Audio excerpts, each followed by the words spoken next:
morning. Thank you for calling George's Restaurant. This is Mikala speaking. How may I help you? Hello, I would like to make a table reservation.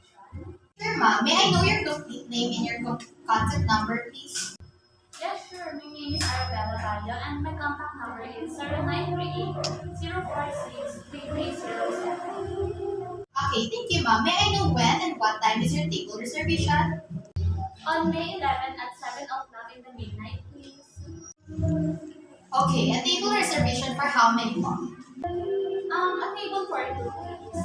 Okay, hold on, ma'am. I will just check if we still have an available table at the time. Okay, sure.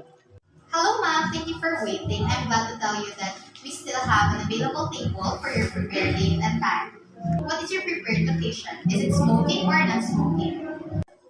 Non-smoking, please. Okay, ma'am. Are you celebrating a particular occasion? Oh yeah, we're going to celebrate my anniversary with my partner. Okay. Do you have any request to make? Can I request a slice of cake? Ma'am, would you like to try our bestseller cake, which is red velvet cake? Yeah, sure. Okay, ma'am. May I know if you have any other requests for your partner anniversary celebration? No, that would be all. Thank you. Okay, ma'am. I just repeat your details for clarification.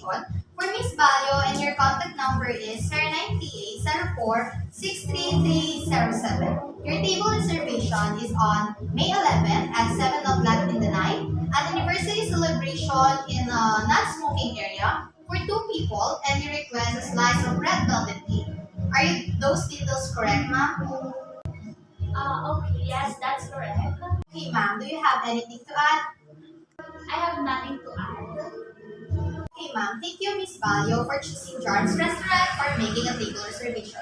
We'll see you on May 11th. Thank you very much and have a nice day.